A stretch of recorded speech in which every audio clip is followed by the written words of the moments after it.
ფაფახით და ჩოხა ახალუხით კორეაში იცეკვებს და ჟიურის მოხიბლვას შეეცდება. მეორე ვიცემის საქართველოს ქვეყანას 2014 წლის მის აზია სუპერ ტალანტის კონკურსზე წარადგენს. სუხიშვილების მოცეკვავე სეულში ორ კვირაზე მეც დაჰყობს. ჩვენ კი თიკა ჯაბანაშვილს წასვლამდე ცოტა ხნით ადრე გავესაუბრეთ.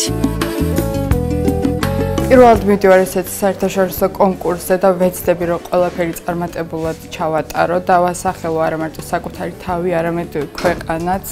რა თქმა უნდა, იმიტომ რომ საქართველოს სახელით მივდივარ და ამიტომ ვეცდები ყველაფერი წარმატებულად ჩავატარო. ზუსტად არ ვიცი რა იქნება იქ რა დამხდება, მაგრამ ალბათ სავარაუდოდ იქნება ესეთ მაღალ დონეზე ჩატარებული კონკურსი სილამაზის. და დაახლოებით ველოდები იგივე სამზადის, რაც მის საქართველოს დროს იყო. ქართული ცეკვით ჟიური მის საქართველოს კონკურსზეც მოხიბლა, თუმცა მაშინ გვერდში პარტნიორი ედგა. დარბაზში კი გულშემატკივრების იმედი ჰქონდა. კორეაში მარტო მიდის და მის აზია სუპერ ტალანტის შოუზეც ბიჭის სოლო პარტიას შეასრულებს. ჩოხა ახალუხში გამოწყობილი ლამაზმანი საერთაშორისო ჟიურის წინაშე ცეკვა ლეკურს შეასრულებს. რადგან ვიცოდი რომ ტალანტს ძალიან დიდი მნიშვნელობა ენიჭებოდა, ამიტომ წინასწარმომამზადე ცეკვა უკვე ლეკური მუსიკით და ჩოხით რა თქმა უნდა, იმიტომ რომ ზოგადად ქალი ჩოხაში უფრო საინტერესო სანახავია, ვიდრე უბრალოდ ნაციონალურ კაბაში ჩაცმული, იმიტომ რომ ქართველი ქალის ნაციონალური კაბა ასე თუ ისე ყველასთვის ცნობილია და ჩოხა ასე თუ ისე უფრო საინტერესო სანახავია, ამიტომ გადავწყვიტე რომ გამეტანა ჩოხით ცეკვა ლეკური.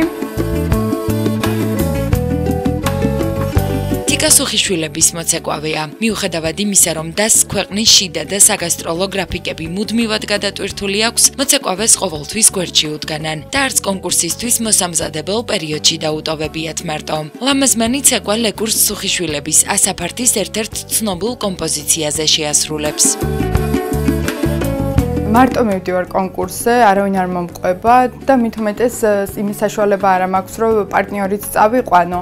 ამიტომ ჩემი ცეკვა გაჯერებულია ისეთი ილეთებით, რომ ორივეს მაგივრობა მე გავწიო. თუმცა მათ ხარდაჭერას იქაც ვიგრძნობ, იმიტომ რომ უკვე სამზადისის პერიოდი დამოყოლებული, ყველა ბალეში ყოფს და გვერდში მიდგას და მეხმარება ყველანაირად, არა მარტო ოჯახის წევრები, არა მარტო ბები, არამედ ყველა ჩემი ჯგუფი ქალბატონი ნინო სოფიშვილი, ია, ყველა მეხმარება და რავი, მე მგონი იქაც ვიგრძნობ მათ მხარდაჭერას და გამყვება ეს ემოცია.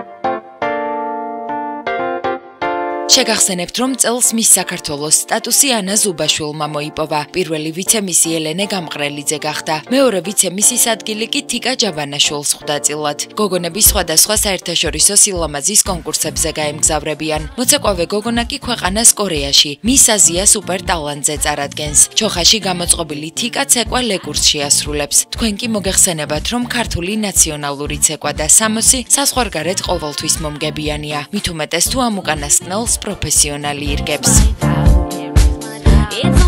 ქართულ კონკურსანტს ამჯერად დიდი იმედებით ვუშვებთ. გარდა მისი ცეკვის განსაკუთრებული უნარისა, თიკა ჯაბანაშვილს კიდევ ერთი ძალიან კარგი თვისება აქვს. ბევრი ქართველი სილამაზის კონკურსის მონაწილისგან განსხვავებით, ხიმილი არასდროს ავიწყდება.